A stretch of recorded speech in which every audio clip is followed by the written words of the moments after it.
Assalamualaikum warahmatullahi wabarakatuh. Selamat siang dan salam sejahtera kita semua. Marilah kita menjadikan puji syukur kita kepada Tuhan Yang Maha Esa atas rahmat dan karunia-Nya sehingga kita dapat berkumpul pada ruang rapat hari ini.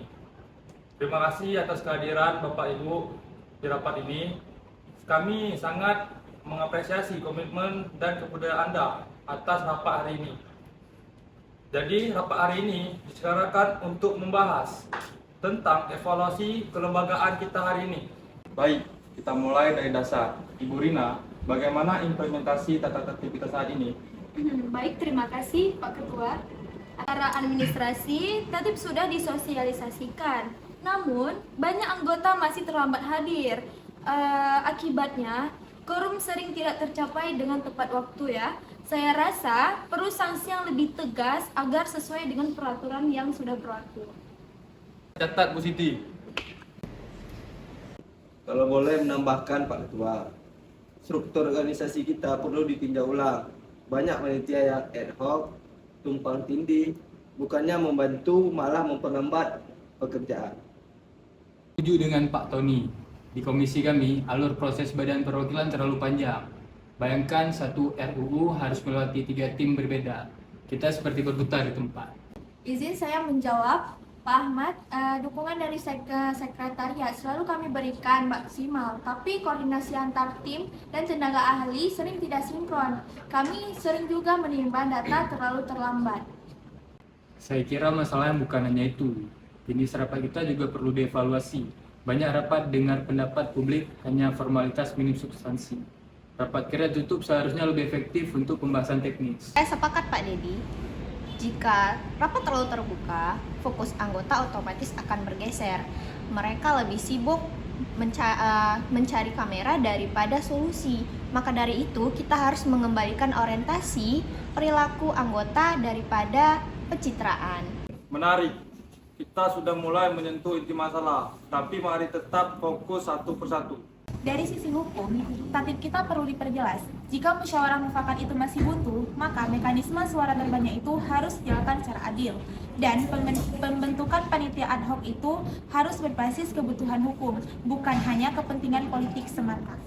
Berdasarkan data, 30% agenda dapat terpaksa diubah karena masalah kehadiran dan kesiapan materi. Ini jelas mengganggu proses lembaga secara keseluruhan. Kalau saya boleh menambahkan ya Pak, yang harus diubah itu cara publikasinya seperti sorot kerja nyata, bukannya malah pidato politik, karena dengan hal itu dapat mengubah orientasi dari perilaku anggotanya sendiri.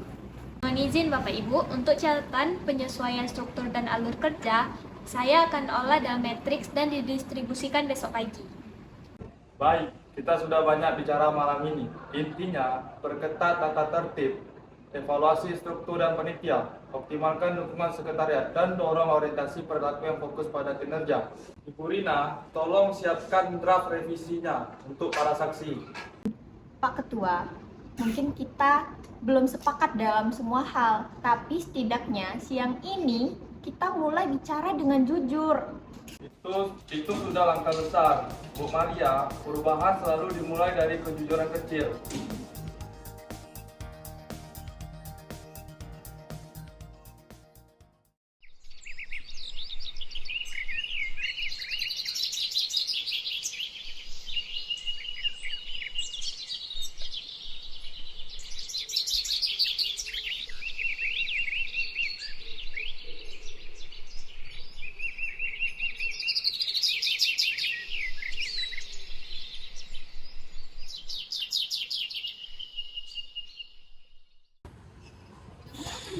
Wah, tumben sekali ya baru kali ini datang sebelum jam rapat. Saya lagi mencoba menaati peraturan yang dibilang Pak Ketua. Yang paling pertama yaitu menaati tata tertib. Kalau gitu, poin kedua juga harus jalan. Evaluasi struktur. Mulai dari yang seterusnya waktu rapat.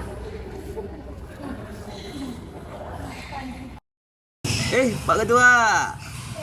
Pak Ketua, Pagi. pagi. Pagi ini kita nggak rapat formal. Anggap aja kita lagi coffee meeting di luar, tapi kita bahas hasil rapat kemarin.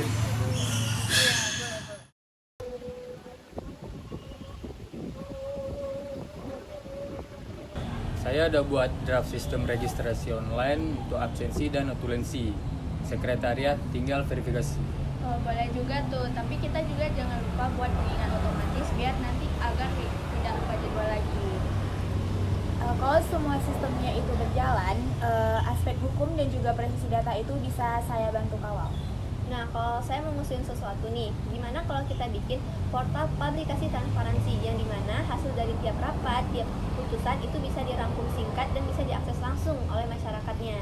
Jadi gini, jadi masyarakat harus tahu hasil kinerja kita tanpa harus menunggu konferensi pers lagi. Iya, karena komunikasi kan bukan tentang bicara keras aja ya, tapi juga tentang bagaimana kita jujur pada diri sendiri. Wah, kalau semua usulan ini jalan, lembaga kita bisa dibilang versi beta dari e-parlemen nih. Malam kita debat, pagi ini kita diskusi. Artinya, lembaga kita belajar lebih baik, bukan berjalan di tempat. Ya, dan di tengah semua struktur dan aturan yang ada satu hal yang nggak bisa kita ubah ataupun kita atur, yaitu niat baik dari diri kita sendiri. Iya sih, karena reformasi kelembagaan itu tuh nggak mesti dengan undang-undang ya. Kan itu juga dengan adanya niat kita bersama-sama itu juga ada bisa. Kalau begitu, mari kita jaga niat itu agar tetap hidup sama.